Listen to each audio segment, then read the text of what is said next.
오늘 우리에게 주시는 하나님의 말씀은 골로새서 1장 9절에서 14절의 말씀입니다. 그러므로 우리가 여러분의 소식을 들은 그날부터 우리도 여러분을 위하여 쉬지 않고 기도합니다. 우리는 하나님께서 여러분에게 모든 신령한 지혜와 총명으로 하나님의 뜻을 아는 지식을 채워주시길 빕니다.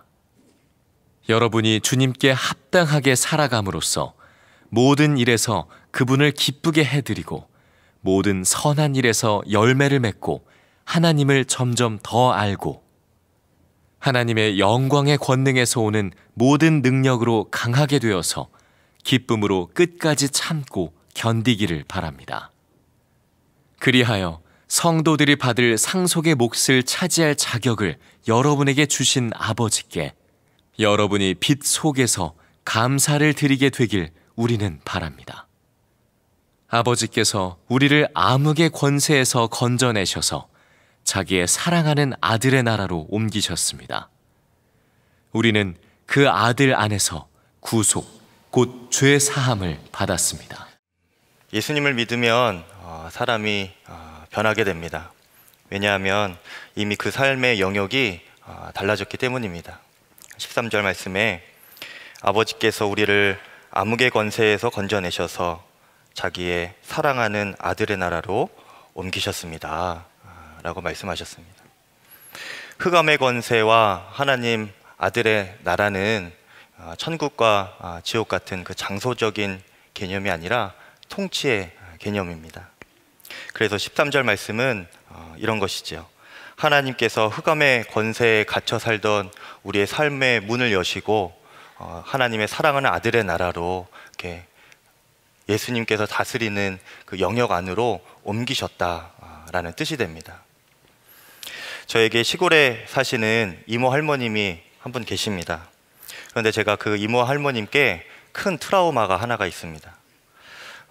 5살이 안 되었을 나이대에 할머님께서 무슨 침 같은 것으로 저의 팔뚝을 이렇게 찌르셨는데 제가 너무 아파서 크게 울고불고 그렇게 난리가 났었던 기억이 있습니다. 그런데 그때 이후로 저희 어머니께서 저를 그 이모 할머님에게 잘 데려가지 않으셨습니다. 조금 커서 알고 보니까 이모 할머님께서 그 동네에서 소문난 무속인이셨어요. 무당이셨던 것이죠. 제가 자라면서 가끔 그때의 그 기억이 떠오를 때가 갑자기 있게 되었는데 그때마다 제 마음에 심한 우울감이 찾아왔습니다. 아무렇지 않은 상황에서도, 그리고 심지어는 너무나 기쁜 상황이었을지라도 그 기억만 나면 마음에 심한 우울감이 이렇게 찾아오는 거예요. 예수님을 믿고 나서 조금씩 그 기억으로부터 이렇게 벗어나게 되었고, 또 고등학교 3학년 때 예수님을 인격적으로 만났을 때 그 기억으로부터 완전히 벗어날 수가 있게 되었습니다. 제가 장성하여서 이제 결혼도 하고 목사 안수도 받고 시골에 다시 내려가 이모 할머님 인사드리러 다시 어머니와 같이 갔습니다.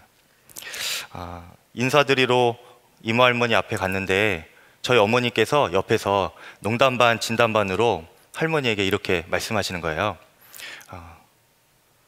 태훈이 기도 한번 해보라고, 결혼했으니까 어떻게 잘 살 수 있을지 기도 한번 해보라고 농담 반 진담 반으로 이렇게 이모 할머님에게 말을 건넸습니다.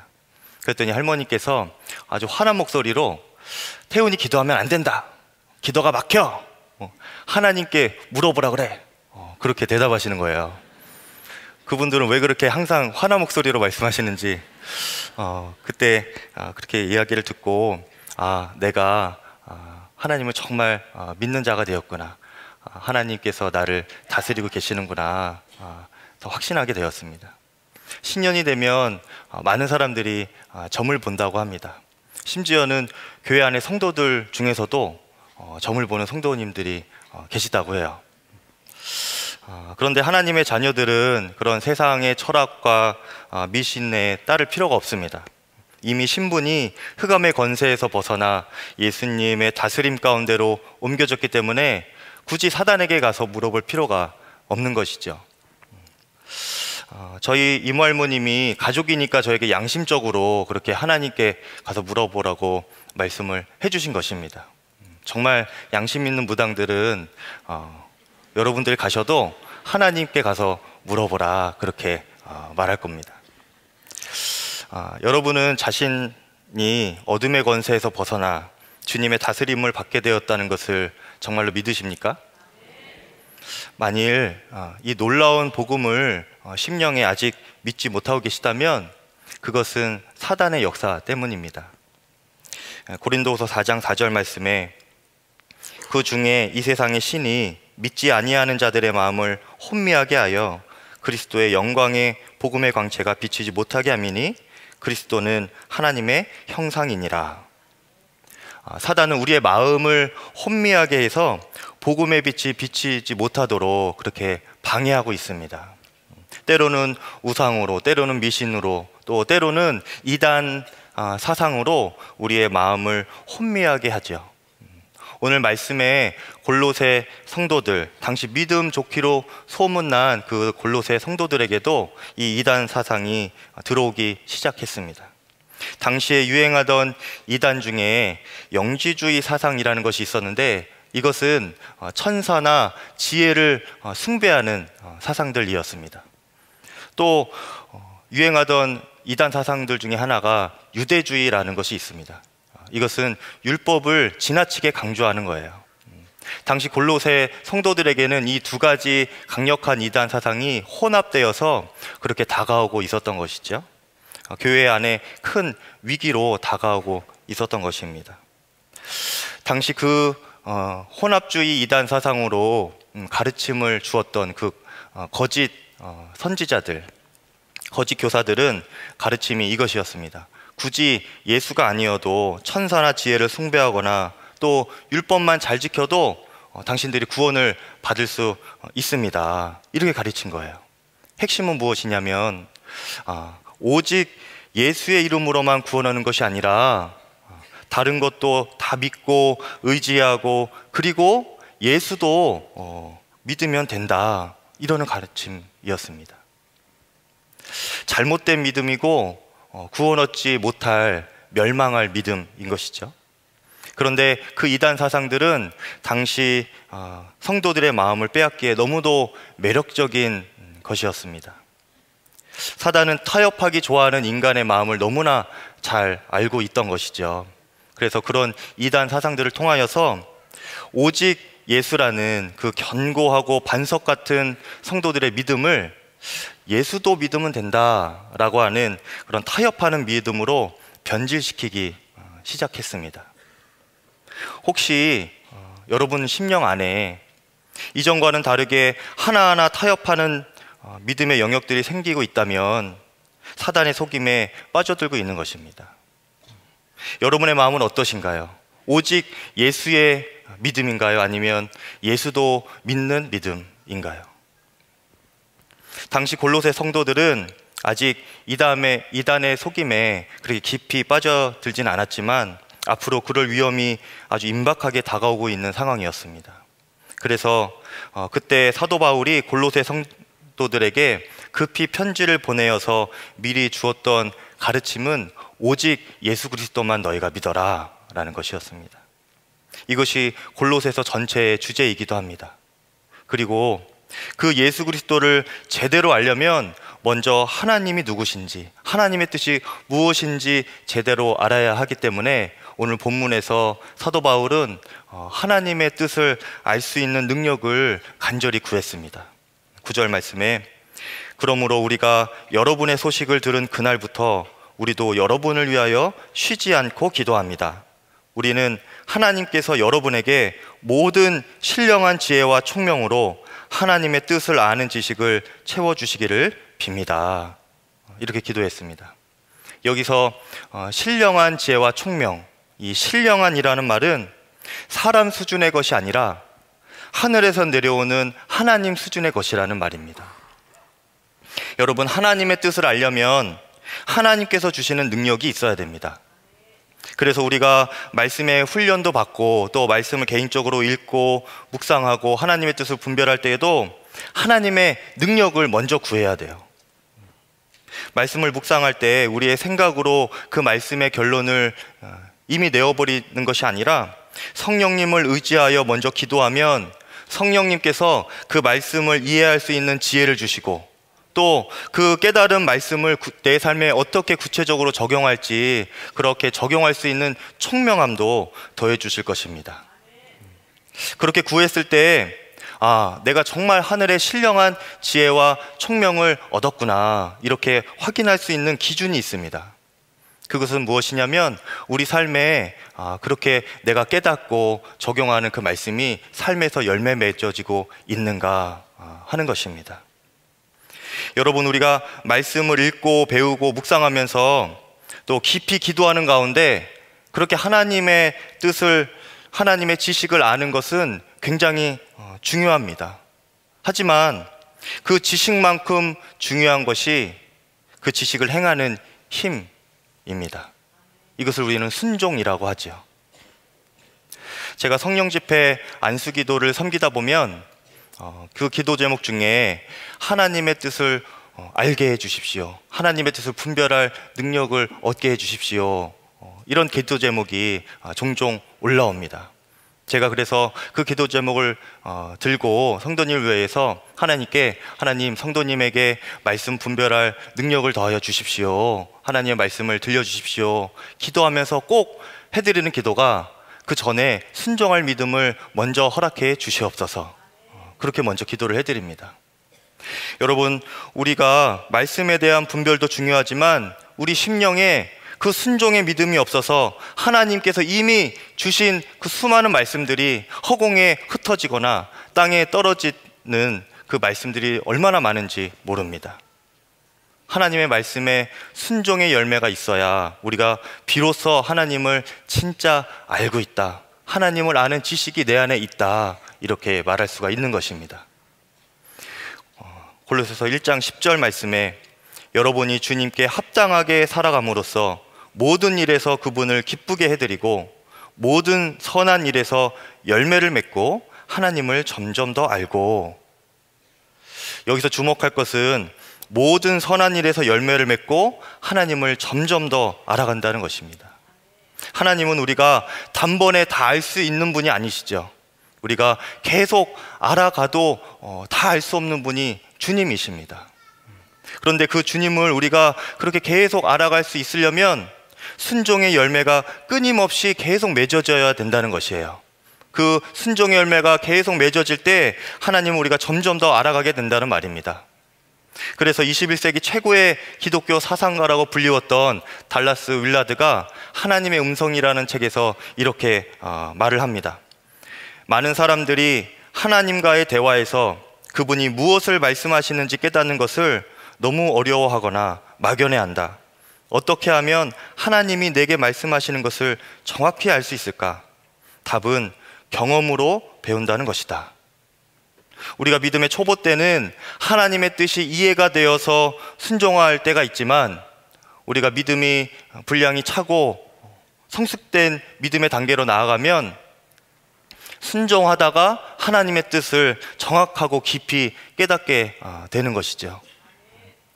제가 말씀을 준비하는 기간에 우연히 한 집사님을 만나게 되었습니다. 근데 그 집사님이 하신 말씀이 지금도 기억에 많이 남고 도전이 됩니다. 교회에서 봉사나 사역 제안을 받을 때 대부분 성도들이 기도해보고 순종하겠습니다, 이렇게 대답하는데 자신은 먼저 순종하고 기도한다는 거예요.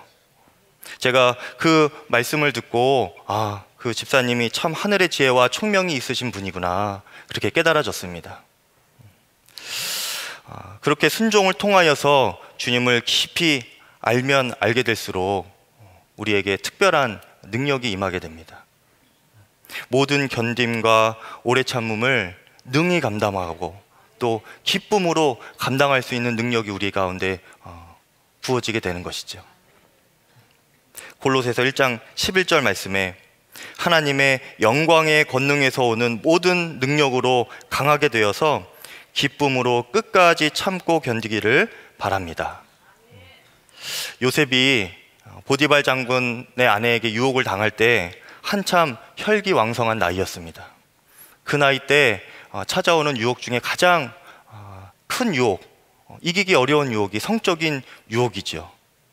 돈으로 유혹하여도 권력으로도 유혹하여도 넘어가지 않을 수 있지만 성적인 유혹이 그 나이 때는 너무나 큰 시련이고 큰 유혹인 것입니다. 그런데 그 은밀한 공간에서 요셉이 그 큰 죄의 유혹을 뿌리쳤고, 그때 그 요셉이 고백한 말이 이것입니다. 내가 어찌 하나님께 죄를 지으리이까? 내가 어찌 하나님께 득죄하리요? 라는 것이었어요. 여러분, 하나님께서는 그분의 자녀라면 누구에게나 어디서나 함께하고 계십니다. 그런데 그것을 정말 아는 사람은 극히 드뭅니다. 요셉은 그 어느 순간에도 하나님께서 함께 하신다는 것을 분명히 알고 있었어요. 함께 하시는 하나님에 대한 지식이 요셉에게는 분명히 새겨져 있었습니다. 그것이 그리고 그의 삶에 큰 능력이 되었습니다. 그래서 요셉이 노예로 살면서 견뎌야 했던 그 시절은 너무도 비참하고 슬픈 삶이었다, 이렇게 기록되어야 마땅한 것이지만 성경은 오히려 형통했다라고 기록하고 있습니다. 창세기 39장 2절 말씀에 여호와께서 요셉과 함께 하심으로 그가 형통한 자가 되어 그의 주인 애굽 사람의 집에 있으니.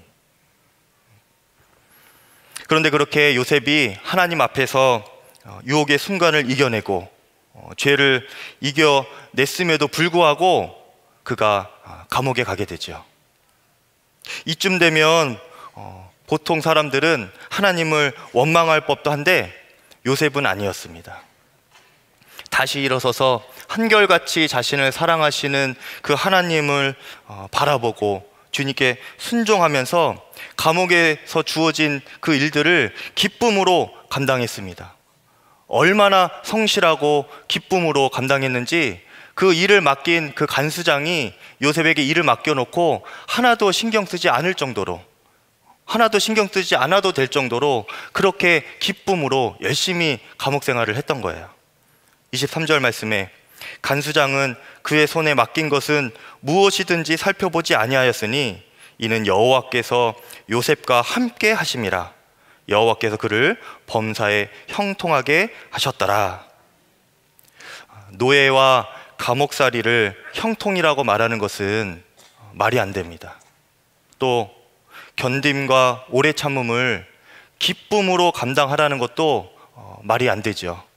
하지만 나와 함께 하시는 하나님을, 그 하나님을 아는 지식이 있는 사람에게는 지극히 당연한 상식이 되는 것입니다. 찬송가 내 영혼이 은총 입어 후렴 부분에 주 예수와 동행하니 그 어디나 하늘나라 라고 했죠. 요셉은 자신과 함께 하시는 하나님으로 인하여서 노예살이와 그 감옥 생활도 그 어디나 하늘나라였던 것입니다. 그래서 그곳에서 견딤과 오래 참음의 상황도 기쁨으로 감당할 수 있었던 것이죠. 우리가 하나님을 알아가면 알아갈수록 우리는 10년 가운데 나는 이미 신분이 변화되었구나, 나의 삶의 자리는 이미 옮겨졌구나, 이것을 분명하게 깨닫게 됩니다. 그리고 삶을 보는 관점이 눈에 띄게 달라지게 됩니다. 요셉이 당하는 고난과 견딤의 세월은 세상의 눈으로 보면 실패와 좌절과 낙심의 삶일 것입니다. 하지만 하나님의 눈으로 보면 그 누구보다 승리한 삶을 살아가고 있는 거예요. 이미 승리하신 주님과 함께 살고 있기 때문에 그렇죠. 우리도 그렇게 주님과 동행하며 주님을 더 알아간다면 그 어느 순간에도, 그 어느 고난의 상황 가운데서도 기쁨으로 감당할 수 있는 귀하고 능력 있는 삶을 살아갈 수가 있을 것입니다. 하지만 사단은 지금도 우리가 주님을 기억하지 못하도록, 주님을 잊어버리도록 우상과 미신과 거짓 이단 사상들로 끊임없이 다가오며 시도하고 있습니다. 하지만 주님은 우리가 주님을 잊지 않고 기억하게 하시기 위하여서 우리에게 십자가를 주셨습니다. 14절에 보니까 흑암의 권세에서 아들의 나라로 옮긴 그 구원의 사건이 그 아들 안에서 이루어진 사건이라고, 그 아들 안에서 일어난 속량이라고 하는데, 여기에 생략된 부분이 있습니다. 그의 피로 말미암아입니다. 에베소서에 보면 이것을 온전히 표현하고 있습니다. 에베소서 1장 7절 말씀에 우리는 그리스도 안에서 그의 은혜의 풍성함을 따라 그의 피로 말미암아 속량 곧 죄사함을 받았느니라. 이스라엘이 출애굽하기 직전에 마지막 10번째 재앙이 임하게 되죠. 그때 모든 집에 처음 난 것들, 장자가 죽음의 천사에게 심판을 당하게 됩니다. 하지만 어린 양의 피가 그 문지방에 발라진 그 집은 하나님께서 다스리시는 영역이 되었기 때문에 그 어느 죽음의 천사라도 그 집을 만지지도 못하고 그냥 넘어가야 했습니다. 이것이 유월절 어린 양의 피의 능력이고 유월절의 은혜입니다.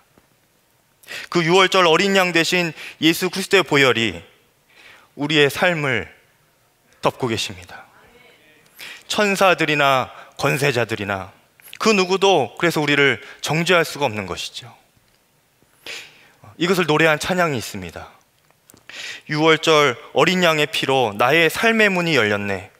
저 어둠의 권세는 힘이 없네. 주 보혈의 능력으로 원수가 날 정죄할 때에도 난 의롭게 설 수 있네. 난 더 이상 정죄함 없네. 난 주 보혈 아래 있네.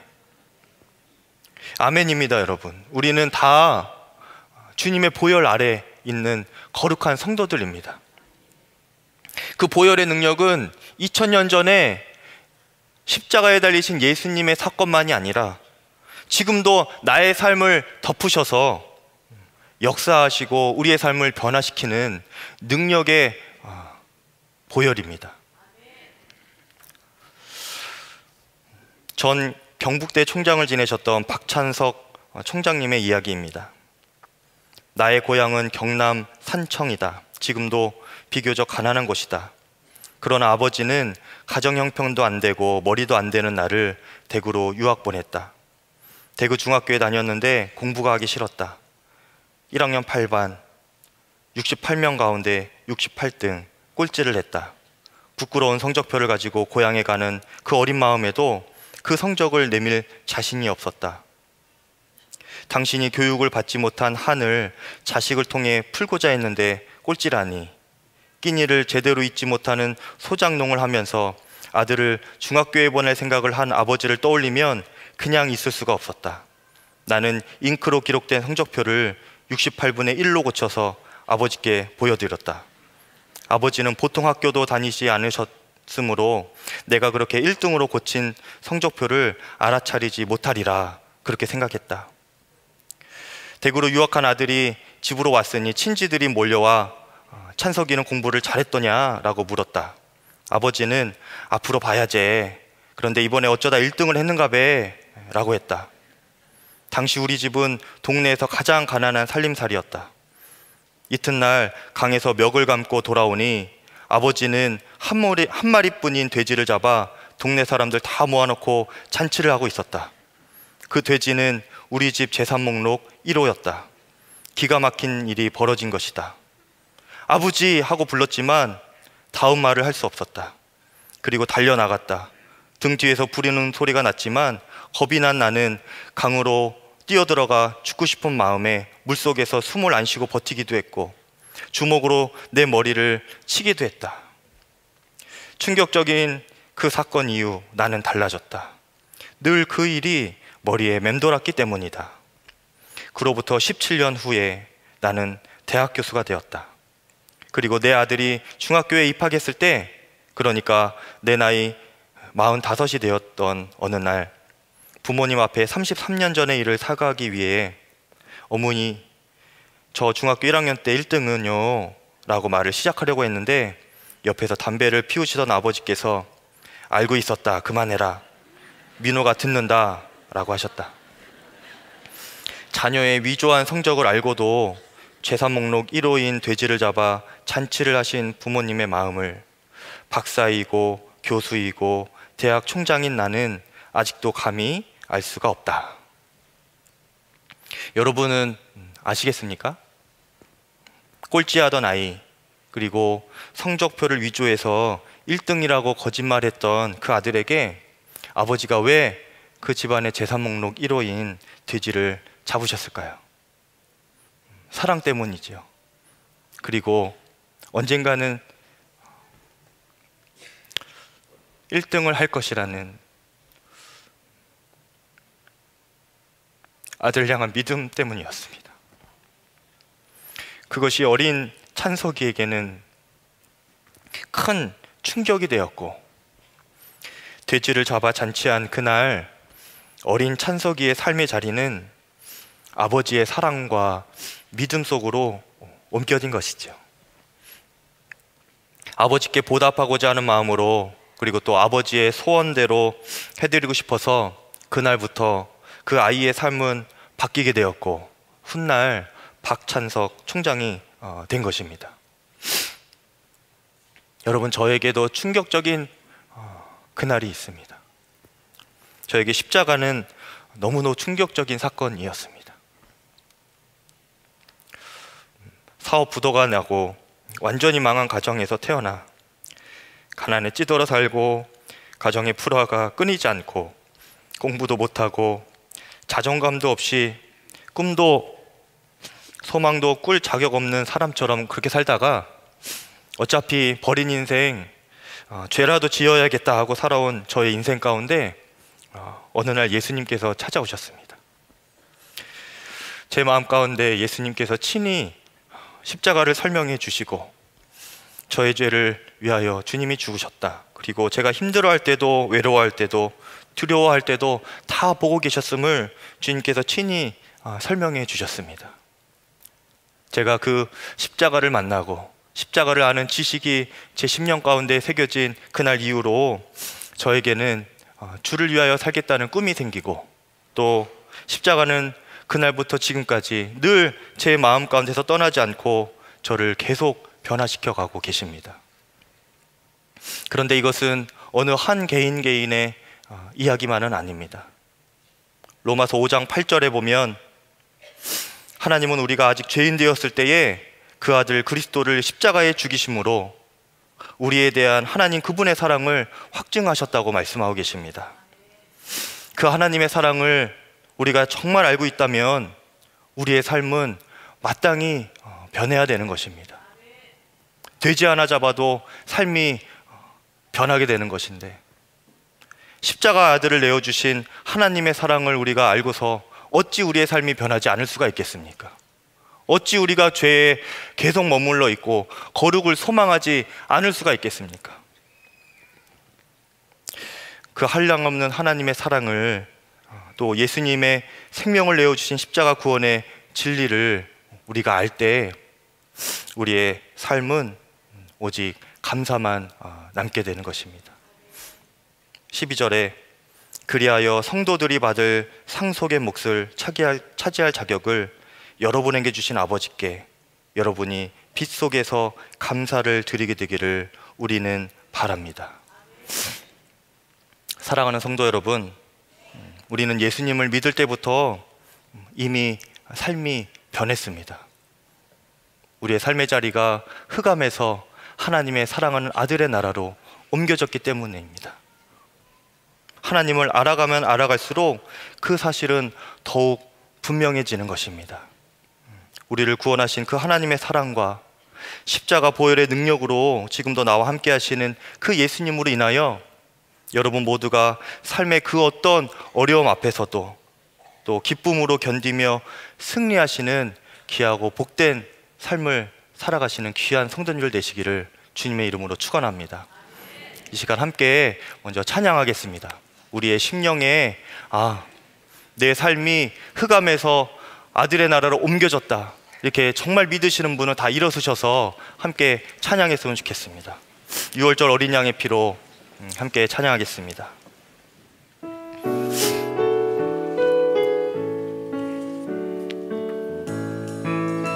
6월절 어린 어린 양의 피로 나의 삶의 문이 열렸네. 저 어둠의 권세는 힘이 없네. 주 보혈의 능력으로 원수가 날 정죄할 때에도 난 의롭게 설 수 있네. 난 더 이상 정죄함 없네. 난 주 보혈 아래 있네. 난 주 보혈 아래 있네. 그 피로 내 죄 사했네. 하나님의 긍휼 날 거룩해 하시었네. 난 주 보혈 아래 있네. 난 원수의 어떠한 공격에도 더 이상 넘어지지 않네. 난 주 보혈 아래 믿음으로 고백합니다. 아멘. 난 주 보혈 아래 있네. 그 피로 내 죄 사했네. 하나님의 긍휼 날 거룩해 하시었네. 난 주 보혈 아래 있네. 난 원수의 어떠한 공격에도 더 이상 넘어지지 않네. 난 주 보혈 아래 있네. 아멘. 우리가 이 시간 함께 기도하겠습니다. 여러분, 심령 안에 내 삶이 정말 흑암에서 생명으로 빛 가운데로 하나님의 사랑하는 아들의 나라로 옮겨졌음을 믿으시길 바랍니다. 그 믿음을 하늘에서 주실 것입니다. 하나님, 우리의 심령 가운데 하늘의 신령한 총명과 지혜를 더하여 주시옵소서. 어둠과 사단의 권세가 나를 더 이상 사로잡지 못하게 되었음을 저희가 믿습니다. 보혈로 덮여진 나의 삶을 그 누구도 만질 수 없음을 제가 믿습니다. 보혈로 인하여 나의 그 어떤 상황도 이겨내고 고난도 기쁨으로 감당케 하여 주시옵소서. 주의 이름 한번 부르고 통성으로 기도하겠습니다. 주여, 할렐루야. 하나님 아버지 감사합니다. 하나님 아버지께서 하나님 예수 생명으로 주 예수님의 보혈의 피로 나의 삶을 아버지 살려주시니 감사합니다. 더 이상 어둠에 속하지 아니하고 하나님 더 이상 아버지 어둠과 사망의 권세에 굴복하지 아니하고 살아갈 하나님 아버지 빛의 삶을 살아갈 수 있게 해주심을 감사드립니다. 하나님 주 예수 그리스도 안에서 보혈 안에서 이미 승리하였습니다. 하나님 아버지여 주님, 나의 심령 가운데에 하나님 아버지의 거룩함을 덧입혀 주시옵고 하나님 이미 승리하신 예수 그리스도의 그 능력의 이름을 하나님 바라보면서 하나님 그 어떤 상황에서도 이기고 하나님 아버지여 주님 앞에 기쁨으로 감사하게 하여 주시옵소서. 하나님 아버지여 주님, 제가 더 이상 어둠에 속한 자가 아닙니다. 죄에 빠지지 않게 하여 주시옵소서. 아버지, 이길 수 없는 죄의 유혹 앞에서도 하나님 보혈을 의지하여 승리하게 하여 주시옵소서. 요셉처럼 주님께 나아가고자 합니다. 하나님 아버지여 주님, 함께 하시는 주 예수님과 하나님 친밀히 동행하고 주 하나님을 더욱더 알아갈수록 하나님 어떤 죄와 사망과 하나님 고난과 어려움도 이겨내는 능력 있는 성도가 되게 하여 주시옵소서. 주 보혈 아래 있습니다. 주 보혈 아래 있습니다. 주의 능력 아래 있습니다. 주여 더 역사하여 주시옵소서. 하나님 아버지, 우리를 보혈로 덮어주신 주님의 은혜를 찬양합니다. 우리의 삶이 흑암의 권세에서 예수님의 사랑의 나라로 옮겨졌음을 믿습니다. 더 이상 죄와 어둠과 세상에 썩어질 것들로 우리의 삶과 마음이 무너지지 않게 하여 주시옵소서. 우리의 자녀들에게 하늘의 지혜와 총명함을 더하여 주시옵소서. 하나님을 아는 지식이 우리의 자녀들의 심령 가운데 자라나게 하여 주시옵소서. 세상 한복판에서도 다니엘처럼 하나님 말씀에만 순종하고 요셉처럼 주님과 동행하여 어떤 고난과 어려움도 이길 힘을 하늘로부터 얻게 하여 주시옵소서. 우리가 자녀들을 언제까지 돌볼 수 없습니다. 하나님께서 우리의 자녀들을 책임져 주시옵소서. 그래서 하나님께서 높이시는 자로 온전히 서게 하여 주시옵소서. 하나님, 우리 모인 가운데 특히 어려운 때를 지나고 있는 성도들의 가정을 보혈로 덮어주시길 바랍니다. 여전히 함께 하시는 하나님을 아는 지식이 그 가정 가운데 임하게 하여 주시옵소서. 능력이 되게 하여 주시옵소서. 힘에 겨운 삶의 무게를 넉넉히 이기게 하여 주시옵소서. 특별히 하나님, 오늘 예배드린 성도들 중에 하나님, 흑암의 권세 아래에 있는 하나님, 육신의 연약함, 암병으로 고통당하고 있는 성도들을 하나님 아버지께서 치료의 빛으로 비춰주셔서 하나님, 그 암으로부터 자유케 되는 역사가 일어나게 하여 주시옵소서. 치료하시는 주님을 찬양합니다. 하나님, 이 나라와 민족 위에도 보혈로 덮어주시기를 바랍니다. 하나님을 경외하고 하나님을 아는 지식을 아버지 위정자들에게 허락하여 주셔서 주님께 순종하며 주님의 방법으로 통일을 이루어가게 하여 주시옵소서. 민족의 가슴마다 피 묻은 그리스도를 심어 주셔서 이 땅에 푸르른 그리스도의 계절이 오게 하여 주시옵소서. 억류된 김국기 목사님, 김정욱 목사님, 최춘기 선교사님, 또 아직도 풀려나지 못한 주의 종들 속히 풀려나게 하시고, 중국의 온성도 목사님도 속히 석방되게 하여 주시옵소서. 하나님, 한국교회 강단에서 십자가 보혈이 선포되게 하여 주시고, 성도들의 심령에 진정한 회심과 삶의 변화가 강력하게 일어나게 하여 주시옵고, 우리의 심령에서 먼저 그 회심이 일어나게 하여 주셔서 삶으로 열매 맺고 하나님을 아는 지식이 충만하게 하여 주시옵소서. 주님 앞에 감사와 믿음으로 예배를 드린 성도들을 기억하여 주시기를 바랍니다. 어려운 형편 중에도 과부의 두렵돈 드리는 심정으로 주 앞에 예물 드린 성도들도 있습니다. 하나님, 주님께서 그 믿음에 가장 선한 것으로 응답하여 주시옵소서. 또 그 자녀들이 순전한 믿음의 유산을 물려받게 하여 주시옵소서.